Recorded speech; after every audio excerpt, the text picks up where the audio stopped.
ማስረሻ ሰጤ ማን ነው? የታሰሩት እስረኞች ሊፈቱ። ኢትዮጵያ ውስጥ ካሉ እጅግ ምርጥ የጦር አብራሪዎች መካከል አንደኛው ነበሩ። ካፕቴን ማስረሻ ሰጤ ሱዳን ውስጥ ዳርፉር ሰላም ማስከበር ግዳጅ ላይ በነበሩበት ጊዜ አየር ላይ ሳሉ ሲያበሯት የነበረች ተዋጊ ሄሊኮፕተር አየር ላይ ሞተሯ ጠፍቶ በሰላም አሳርፈዋል በሚልም ከታሪካቸው ጋር ይህ ጀብድ አብሮ ይወሳላቸዋል። ቀደም ባለው ጊዜ በኢህአዴግ ዘመን አየር ኃይል ግቢ ውስጥ በተነሳ እሳት እጃቸው አለበት በሚል ከሌሎች ጓዶቻቸው ጋር ተከሰው 10 ዓመት ተፈርዶባቸውም ነበር። ከስር የተፈቱት እንደ አውሮፓውያን አቆጣጠር 2018 ወይም የጠቅላይ ሚኒስትር አብይ መንግስት ሲመጣ ነው።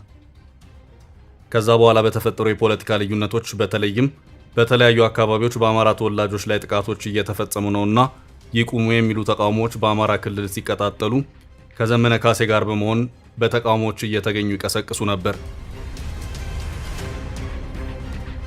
ከዚያም ጉዳይ ወደ ትጥቅ ትግል ሲያመራ ጫካ ገብተው እስከ ሰሞኑ ድረስ በዚያው ቆይተዋል። አሁን ላይ መቶ አለቃ ማስረሻ ሰጤ ከአማራ ክልል መንግስት ጋር የሰላም ስምምነት አዲስ አበባ ላይ ተፈራርመዋል። ጉዳዩ ብዙ እያነጋገረ ነው። ደስታቸውን እየገለጹ ያሉ ብዙ ናቸው።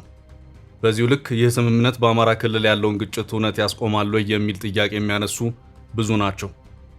የተፈረመው የሰላም ስምምነት የታሰሩ እስረኞች እንዲፈቱ የሚል አንቀጽ ተካቶበታል። ስለ ስምምነቱና ስለ ካፕቴን ማስረሻ ሰጤ እንመለከታለን። መልካም ቆይታ።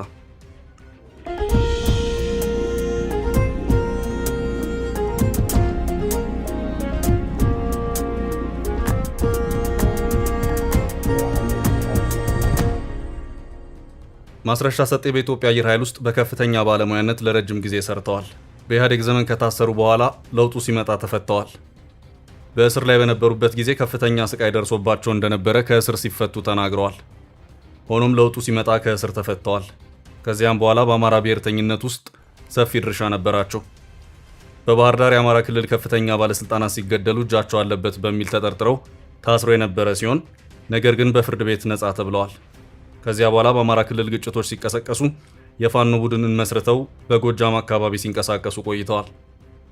ማስረሻ የትውልድ ቦታቸው ምስራቅ ጎጃም ሲሆን በዛው አካባቢ እንቅስቃሴዎችን ሲያደርጉ ከቆዩ በኋላ ከነዘመነ ቡድን ጋር ባለመስማማታቸው ምክንያት ከጎጃም ለቀው በወሎ ቀጠና ስለመቆየታቸው ሲነገር ቆይቷል። ማስረሻ ከነ እስክንድር ወይም አፋሃድ ተብሎ ከሚታወቀው የፋኖ ኃይል ጋር በአመራርነት የቆዩ ሲሆን ነገር ግን ከሰሞኑ ከአማራ ክልል መንግስት ጋር ድርድር አድርገው መግባታቸው ታይቷል። ይህም ከፍተኛ መነጋገሪያ ሆኖ ቀጥሏል። የአማራ ክልል አመራሮች በአዲስ አበባ ቅንጡ ሆቴል ከማስረሻ ሰጤ ጋር በተፈራረሙ ስምምነት ከፍ ያለ ተስፋ ሰንቀው ታይተዋል። በክልሉ ከ3 ዓመታት ገደማ በፊት ጦርነት ከተቀሰቀሰ ወዲህ በፋኖ አመራርነት ስማቸው ከሚነሳ ግለሰብ ጋር ስምምነት ሲፈረም የመጀመሪያው ነው። ቀደም ሲል በደቡብ ጎንደር አካባቢ ሲንቀሳቀሱ የነበሩ የፋኖ ክንፎች እጃቸውን ሰጥተው የነበረ ቢሆንም ይህን ያክል ትኩረት አላገኘም ነበር። በእርግጥ የአሁኑ ድርድር ስለመሆኑ ነው የተነገረው።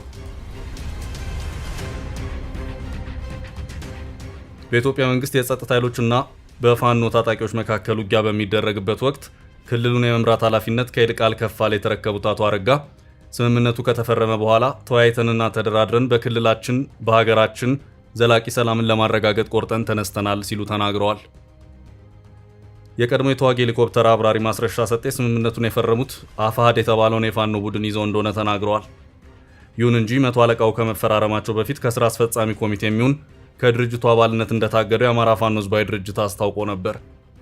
እስክንድር ነጋ በሰብሳቢነት የሚመሩት አፋሃድ ማስረሻ ሰጤና መስፍን አባተ የተባሉ ሌላ አመራር ከየትኛውም ተቋም ጋር ተገናኝተው በድርጅቱ ስም በግል እንዲናገሩ ውክልና ተሰጥቷቸው እንደማያውቅ ህዳር 20 ቀን 2018 ገልጿል። የድርጅቱ መግለጫ ከወጣ ከ5 ቀናት በኋላ ግን ማስረሻ አፋሃድን ወክለው ስምምነቱን ፈርመዋል። ስምምነቱን ከፈረሙ በኋላ ወደ ጫካ የወሰዱን የተለያዩ የህዝብ ጥያቄዎች ነበሩ ያሉት ማስረሻ ጥያቄዎች የሚመለሱበት የጊዜ ሰሌዳ መቀመጡን ተናግረዋል። ማስረሻ በሂደት አሁን የሚመለሱ በአጭር ጊዜ፣ በመካከለኛ ጊዜና በረጅም ጊዜ የሚመለሱ ብለን በ3 ከፍለን ተወያይተን ተስማምተናል ሲሉ ተደምጠዋል። ከነዚህ መካከልም የተወሰኑት የሚከተሉት ናቸው። አንደኛ፣ የአማራ ህዝብ በማንነቱ እንዳይገደል፣ እንዳይሳደድና እንዳይፈናቀል ማድረግ። ሁለተኛ፣ የተፈናቀሉ ዜጎች እንዲመለሱ ማድረግ። ሶስተኛ፣ የአማራ ክልል እኩል የመልማትና የመጠቀም መብት እንዲኖረው ማድረግ። አራተኛ፣ በፋኖ ስም በፌዴራልም ሆነ በክልል ማረሚያ ቤት ያሉ አባላት እንዲፈቱ። 5ኛ የቆሰሉ ሰዎችን መልሶ የማቋቋም ስራ እንዲሰራ፣ 6ኛ አቅምና እውቀት ያላቸው አባላት እንዲሁም የወታደር ቁመና ያላቸው የጸጥታ ኃይሉን እንዲሁም ማህበረሰቡን እንዲቀላቀሉ ማስቻል፣ 7ኛ የመንግስት ሰራተኞች ወደ መደበኛ ስራቸው እንዲመለሱና የቀረባቸው ጥቅማ ጥቅም እንዲከፈላቸው ማድረግ፣ 8ኛ ትምህርታቸውን ያቋረጡ ተማሪዎች ወደ ትምህርት ገበታቸው እንዲመለሱ የሚሉ ጉዳዮች ላይ ከመግባባት ተደርሷል ብለዋል። የሰላም ስምምነቱ እንዲፈረም በማደራደር የአፍሪካ ህብረትና የምስራቅ አፍሪካ የልማት በይነ መንግስታት ድርጅት ኢጋድ መሳተፋቸውም ተነግሯል። የአማራ ክልል ርዕሰ መስተዳድር በስምምነቱ ወቅት ዕለቱን ለክልላችን ህዝብ የመጀመሪያ ትልቅ የሰላም ኩነት የተካሄደበት ቀን ነው ሲሉ፣ ካፕቴን ማስረሻ ሰጤ ደግሞ ማንኛውም ግጭት መጨረሻው ውይይትና ድርድር ነው ብለዋል። እንዲሁም ከአሸማጋዮቹ አንዱ የሆነ የአፍሪካ ህብረት ኮሚሽን ምክትል ሊቀመንበር አምባሳደር ሰልማ ማሊካ አዳዲ ስምምነቱ የሀገሪቱን ቀጣይ መዳረሻ የሚያቃና ነው ሲሉ መናገራቸው ተገልጿል።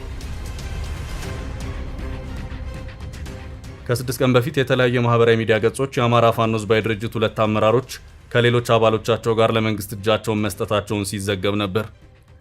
እጃቸውን ሰጡ ከተባሉት ኃላፊዎች መካከል አሁን ከአማራ ክልል መንግስት ጋር ዘላቂ የሰላም ስምምነት የተፈራረሙት ካፕቴን ማስረሻ ሰጤ ይገኙበታል። የመንግስት አሁን የአማራ ክልል መግለጫውን እስኪያወጣ ድረስ በጉዳዩ ላይ ምንም ያለው ነገር የለም። ከዚህ በፊት የአፋሕድ መሪ እንደሆኑ የሚነገረው አቶ እስክንድር ነጋ ከአፍሪካ ህብረት፣ ከምስራቅ አፍሪካ የልማት በይነ መንግስታት ድርጅት ኢጋድ፣ ከአውሮፓ ህብረት እንዲሁም በኢትዮጵያ ከአሜሪካ ኤምባሲ ተወካዮች ጋር ስፍራው ባልተገለጸ የክልሉ አካባቢ ተገናኝተው መወያየታቸውን የሚያመለክቱ መረጃዎች ወጥተው እንደነበር ይታወሳል። በወቅቱ አቶ እስክንድር ከፌዴራል መንግስት ጋር መደራደር የሚለው ጉዳይ በውይይቱ ወቅት እንዳልተነሳ ገልጸው ነበር። አሁን ድርጅቱን ወክለው ከክልሉ መንግስት ጋር ስምምነት የፈረሙት ካፕቴን ማስረሻ ሰጤ ሲሆኑ በዚህ ስምምነት ውስጥ አቶ እስክንድር የነበራቸው ሚና አልተገለጸም። ስምምነቱ የክልሉ መንግስት ለሰላም የሰጠው አማራጭ አካል እንደሆነና ለቀጣይ የህዝብ ሰላማዊ እፎይታ መሰረት የሚጥል ነው ተብሏል። ባለፈው ሳምንት የአማራ ፋኖ ህዝባዊ ድርጅት አፋሕድ 2 የሥራ አስፈጻሚ ኮሚቴ አባላቱን ከመንግስት ጋር ግንኙነት ፈጥረዋል በሚል ማባረሩ በስፋት ሲዘገብ ነበር። የድርጅቱ የሥራ አስፈጻሚ ኮሚቴ አባል ናቸው የተባሉት አቶ አሻግሬ ባየህ መቀመጫቸውን በአሜሪካ ያላደረጉ የዩቲዩብ ሚዲያዎች ኃላፊዎች የታገዱት ከመንግስት ተልዕኮ ተቀብለው በመገኘታቸው መሆኑን ተናግረዋል። የታገዱት ኃላፊዎች በጎጃም የአማራ ፋኖ ሊቀመንበርና የድርጅቱ የውጭ ጉዳዮች ኃላፊ ማስረሻ ሰጤና የሥራ አስፈጻሚ ኮሚቴ አባልና በወሎ የደህንነት ኃላፊ የሆኑት መስፍን ከፋለ ናቸው ብለዋል። የተባረሩበት ዋና ምክንያትን ሲጠቅሱ ከመንግስት ጋር ግንኙነት መፍጠራቸውና ተልዕኮ መቀበላቸው ስለተደረሰበት መሆኑን ተናግረዋል። በግለሰቦቹ ላይ የተገኘው ማስረጃ ይፋ ከሆነ በኋላ ከኛ ጠፍተዋል፣ የት እንዳሉ አናውቅም ሲሉ ከዩቲዩብ ገጹ ጋር ባደረጉት ቃለ ምልልስ ወቅት ገልጸዋል። አሁን ከአማራ ክልል ጋር የአማራ ፋኖ ህዝባዊ ድርጅትን ወክለው የሰላም ስምምነት ፈርመዋል የተባሉት ካፕቴን ማስረሻ ሰጤ የቀድሞ የአየር ኃይል አባል ነበሩ። ከዚህ በፊት በመንግስት ቁጥጥር ስር በነበሩበት ወቅት በቂሊንጦ ማረሚያ ቤት ከተከሰተ የእሳት ቃጠሎ ጋር በተያያዘ እጃቸው አለበት በሚል ተወንጅለው ነበር። ከስር ከተፈቱ በኋላ በአማራ ፖለቲካ ውስጥ ያላቸውን ተሳትፎ ያጠናከሩት ካፕቴን ማስረሻ ሰጤ በወሎ በነበረ የፋኖ እንቅስቃሴ ውስጥ ጉልህ ድርሻ እንደነበራቸው ይነገራል። በኋላም ከአቶ እስክንድር ነጋ ጋር በመሆን የአማራ ፋኖ ህዝባዊ ድርጅትን መስርተው በተለያዩ የክልሉ አካባቢዎች ሲንቀሳቀሱ ቆይተዋል። አሁን በክልሉ ከመንግስት ጋር የተፈራረሙት የሰላም ስምምነት መንግስት በክልሉ ታጥቀው ለሚንቀሳቀሱ ኃይሎች በተደጋጋሚ መሳሪያቸውን አስቀምጠው ወደ ሰላማዊ ፖለቲካ ትግል እንዲገቡ ለሚያደርገው ጥሪ እንደ ከፍተኛ ድል ሊቆጥረው ይችላል። መንግስት በአገሪቱ የሚገኙ ታጣቂዎችን በትኖ በፌዴራል መንግስቱ ኃይል ስር ለማካተትና ወደ ማህበረሰቡ መልሰው እንዲቀላቀሉ ለማድረግ መወሰኑን ተከትሎ በፋኖ ታጣቂዎችና በፌዴራል መንግስት ኃይሎች መካከል በሚያዝያ 2015 ግጭት ተቀስቅሷል። በዚሁ ዓመት ነሐሴ ወር ላይ መንግስት 23 ሚሊዮን የሚገመት ህዝብ በሚኖርበት በአማራ ክልል አስቸኳይ ጊዜ አውጇል። ከዚያ ጊዜ ጀምሮ በክልሉ የተለያዩ አካባቢዎች በሚደረጉ ውጊያዎች በርካቶች ቤት ንብረታቸውን እንዲሁም ህይወታቸውን አጥተዋል። በተለያየ አማራ ክልል ውስጥ የሚንቀሳቀሱ የፋኖ ታጣቂዎች በተለያየ አመራር ስር ሆነው የሚንቀሳቀሱ ሲሆን ወጥ የሆነ የጋራ አመራር እንደሌላቸው ይነገራል። የአማራ ክልሉ ጦርነት ከፍተኛ ውድመትን እያደረሰ ቢሆንም ትኩረት ያላገኘ እንደሆነ ይነገራል። አሁንም በክልሉ ግጭቶች የቀጠሉ ሲሆን በዚህ ከቀጠለ ከፍተኛ የሆነ ችግር ሊፈጠር ይችላል። በተለይም ገጠራማው የክልሉ አካባቢ አምራች እንደመሆኑ የግጭት ቀጠናውን የሚቀጥል ከሆነ እንደ ሀገር ጭምር ከፍተኛ ጉዳት ሊያስከትል ይችላል።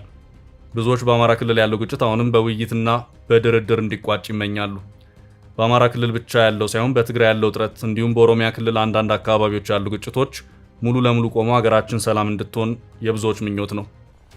አበቃን። ሰላም ለሀገራችን። መልካም ጊዜ ተመኘን።